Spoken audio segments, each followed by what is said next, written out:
Hängelos, liebe Leute, und herzlich willkommen zu einem neuen Video hier bei Erschaffenswert. Und zwar bin ich hier gerade auf ein paar kleine Erdbeerpflanzen gestoßen in einem, ja, sagen wir mal, etwas klein geratenen Hochbeet. Und das Ganze möchte ich jetzt mal zum Anlass nehmen, um euch zu erzählen, welche Pläne ich habe, in diesem Jahr meine Erdbeeren zu pflanzen. Hier kann man schon ganz schön erkennen, dass sie eigentlich sich gar nicht so sonderlich wohlfühlen. Also sie sind relativ klein geblieben und erwarten doch einen etwas anderen Standort oder eine etwas andere Umgebung. Als allererstes kann ich empfehlen, die Erdbeeren in der Nähe von einer Steinwand oder beziehungsweise einen größeren Stein in der Nähe der Erdbeeren zu platzieren. Denn der Stein, der wärmt sich über Tag auf und gibt in der Nacht die Wärme ab. Und das mögen die kleinen Erdbeerpflänzchen besonders gerne.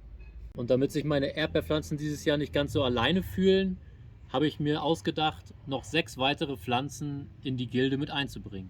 Dazu möchte ich unter anderem Erbsenpflanzen mit einbringen, und zwar aus dem Grund, dass die dann den Stickstoff in den Boden anreichern und fürs nächste Jahr eigentlich eine sehr gute Stickstoffquelle in den Boden bringen. Außerdem bedecken die auch ganz gut, zusammen auch mit den Erdbeeren, dann relativ schnell den Boden, sodass der auch nicht austrocknen kann. Um auch Früchte im Boden ernten zu können, habe ich mich dafür entschieden, dann die Süßwurzel mit einzubringen. Die ist außerdem ein Doldenblütler, sodass man hier in einem etwas höheren Bereich dann auch sehr schöne Blüten hat. Sowohl die Erbse als auch der Doldenblütler, die locken natürlich auch Insekten an und davon profitieren natürlich auch wieder die Erdbeeren, die dadurch bestäubt werden. In einer etwas höheren Schicht und gegebenenfalls als Rankunterstützung für die Erbsen möchte ich dann noch Sonnenblumen einfügen.